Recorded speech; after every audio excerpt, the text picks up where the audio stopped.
interview, please, tafadhali. Sipati Martin. Okay.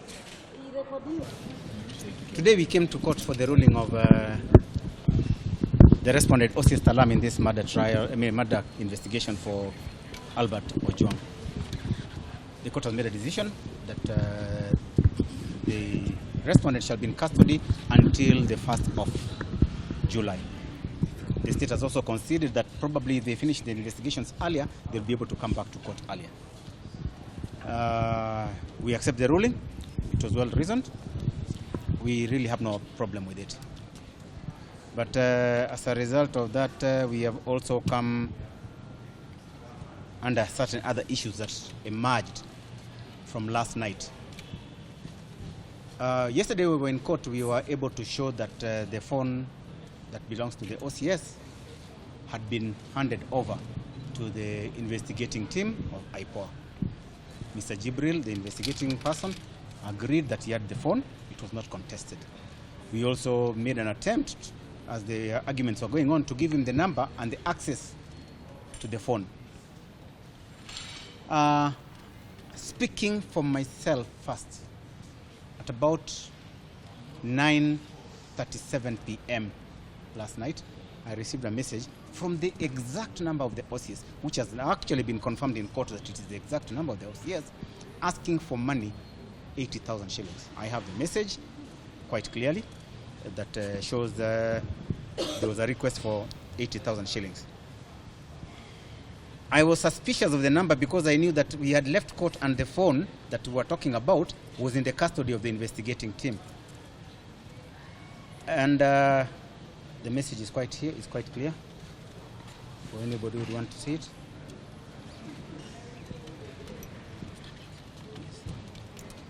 So I was suspicious and I said this cannot be true because I know the phone has been with the investigating officer. Because of course we believe that there is some integrity and we believe that there are people who are, we should be able to respect that they will keep what they call exhibits and other data that has been collected. But the number is actually the OCS's number. So I indicated to the person that I do not have money right now, probably later, tomorrow, because I had exceeded my limit. It was a way to play around. Today in the morning, the person said, okay, thank you. And today in the morning at about 9, the person again sent me a text asking me good morning. I did not respond because I knew that there was something being played here. I spoke to my colleagues who are here. I had also spoken to Mr. Omari, Mr. Council here, Kiton had also spoken to Mr. Jibril, who had actually apologized, but he will be able to explain that by himself. And the matter, we advised the OCS to report the matter in the station that was being held, which is Langata Police Station, which he reported. There's an obit to that effect.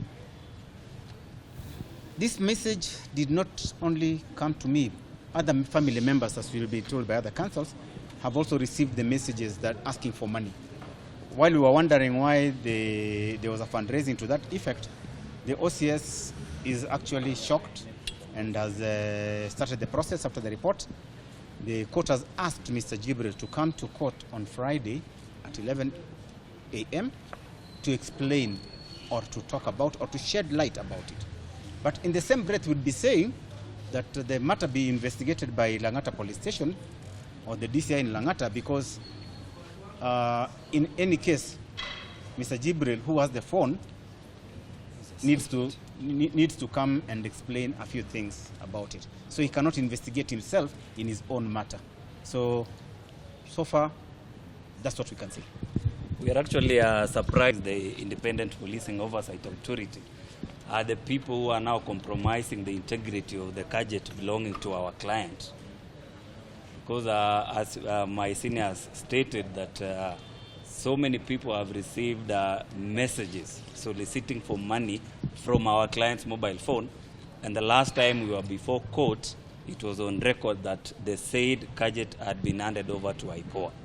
So our issue or our question before court was on the integrity of the investigations.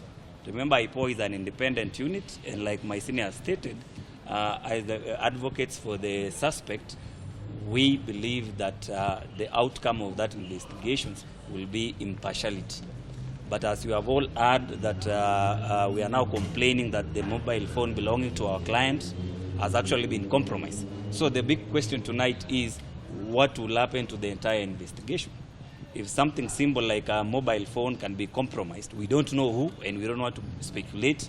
My senior has indicated that Jibril, who is the investigating officer at IPOA, is a person of interest.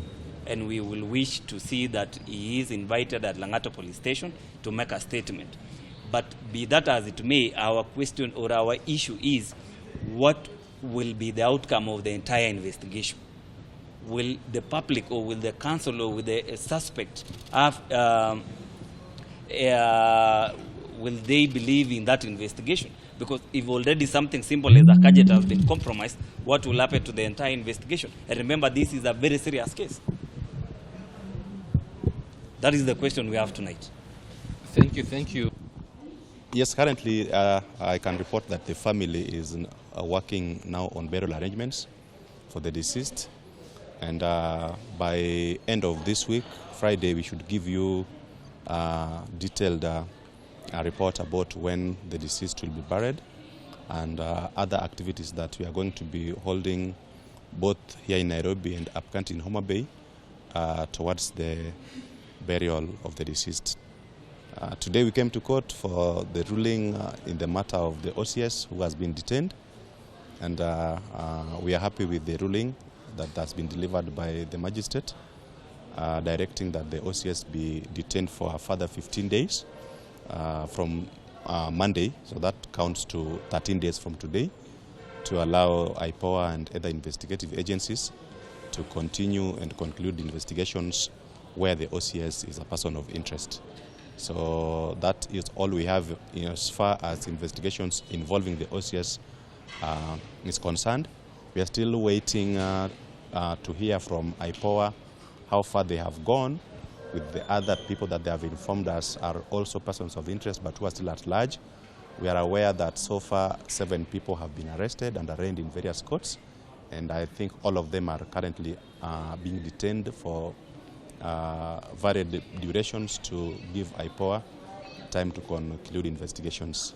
We are also aware that there are others out of the 7 that we have been informed that are being pursued, but who are still at large.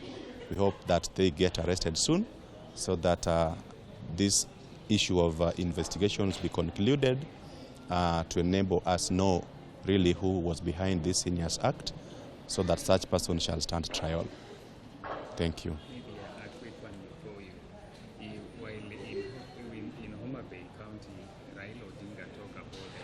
The compensation of the victim of the violence or the police brutality. And here we have the case of Albert Ojwang. We've heard that President Ruto approached the family and gave financial support to the family. What is the legality of financial compensation to a murder case? Well, it is true that the head of state called the family and extended a hand of support to them, just like any other citizen. Because remember, last week the family opened a pay bill number and requested for support to help them defray the funeral and related expenses. And so in that regard, it is true that the head of state extended a hand of help to them.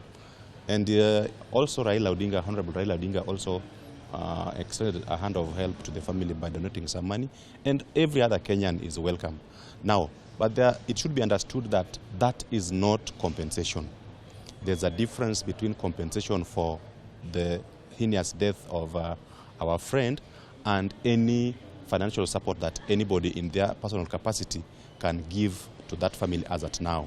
So yes, whereas it is true various people, including wananchi wa kawaida, have come up to support the family with various donations, that is not compensation. Compensation is anchored in law. And the family of the deceased and any other family who has, that has lost a member, has lost a kin in the manner similar or closely similar to the manner in which we lost Albert, is free under the law to file a case in the High Court and pursue justice and pursue compensation for the loss of their kin. So that with regard to the case of Albert, we have not reached that point where we say that we are now filing a suit in the court for reparation. No, we have not reached that point yet. But when we finally reach that point, we will definitely do the needful. If the family decides that they want to file a case to seek compensation for them for the loss of their son, definitely they are entitled under the law. And when they give us such instructions, we will file the relevant suit papers. But I repeat that the support that they have received as at now from various people, including the head of state, is not reparation, is not compensation. Ni usaidizi too, because based on the manner of death that the deceased suffered, certainly there will be huge financial resources required.